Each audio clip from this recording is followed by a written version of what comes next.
Привет, я Жанна. Сейчас я покажу презентацию, которую я готовила для одного мероприятия Московского женского музея.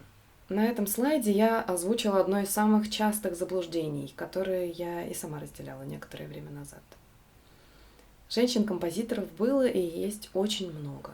Наследство, которое они передали, нам огромно. Их жизнь, документы и сочинения нужно изучать, публиковать и исполнять. Иначе мы уподобимся детям, которые получили от родителей тысячи жемчужин и разбросали их в поле.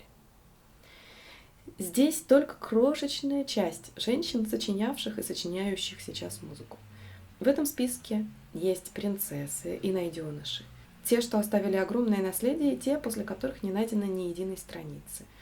Однофамильцы, родные сестры, трижды вышедшие замуж и предпочитавшие одиночество, монашки и матери многочисленного семейства, дочери, сестры известных композиторов и самородки, поэтессы, медицинские сестры, переводчицы, певицы, музыканши, владевшие несколькими музыкальными инструментами, святые, лечившие музыкой паломников, и куртизанки, страдавшие от душевного расстройства и веселившие публику в театрах, жившие в разных странах и в разные эпохи. Я назову 3 имени, которые, скорее всего, вы не слышали. Это 3 русских композитора. А каждый из них будет сказано несколько слов, и к каждому слайду будет музыкальная иллюстрация. Элла Адаевская. Ее настоящая фамилия была Шульц. Адаевская – это псевдоним, который она придумала для себя, когда начинала сольную карьеру как пианистка и композитор. А-Д-А – это буквенные обозначения нот ля-ре-ля, которые играют литавры в увертюре к опере Михаила Глинки «Руслан и Людмила». Она работала и с малыми, и с крупными формами. Например, написала несколько опер. Одна из них называлась «Заря свободы» и была посвящена императору Александру II, который отменил крепостное право в России.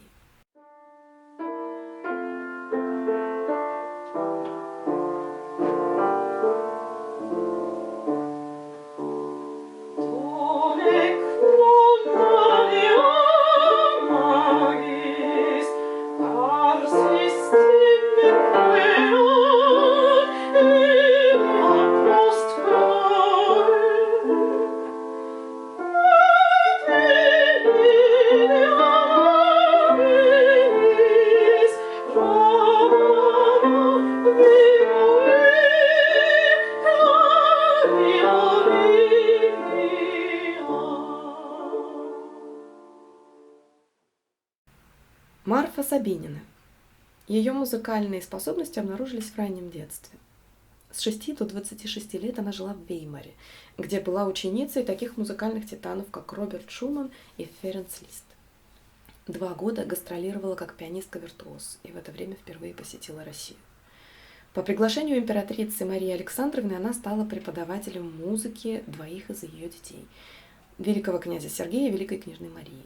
В этом качестве она провела при дворе Александра II 8 лет. Она была первой, кто высказал императору идею развить в России сеть Красного Креста, которая в то время существовала в большинстве европейских стран. Благодаря помощи императрицы в 1867 году было зарегистрировано общество попечения о раненых и больных воинах, впоследствии Красный Крест.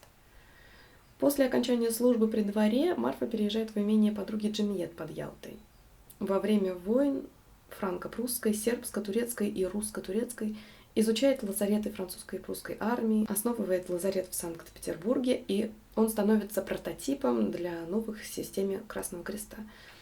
Сама работает сестрой, занимается эвакуацией раненых. За эту работу она получила ряд орденов и медалей.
Юлия Вейсберг.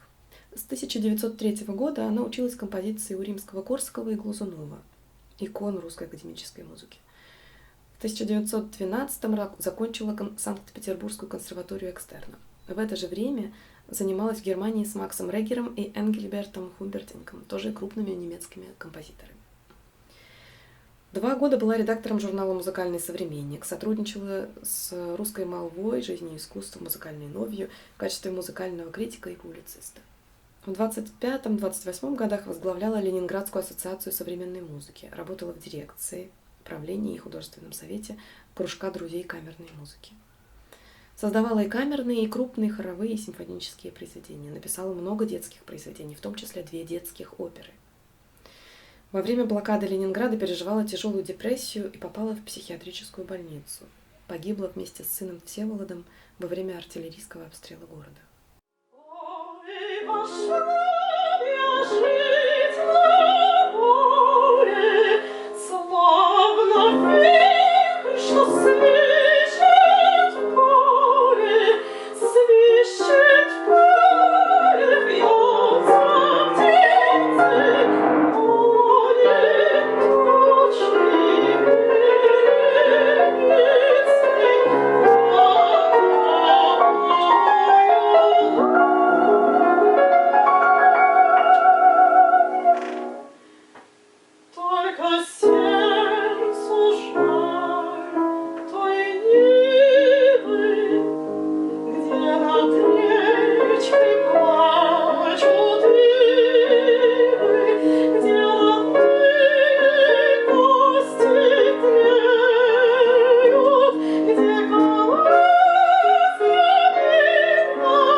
Это все, что я хотела сегодня рассказать. Если вы ищете материал для докторской диссертации или просто хотите сделать что-то нужное людям, то советую обратиться к этой теме.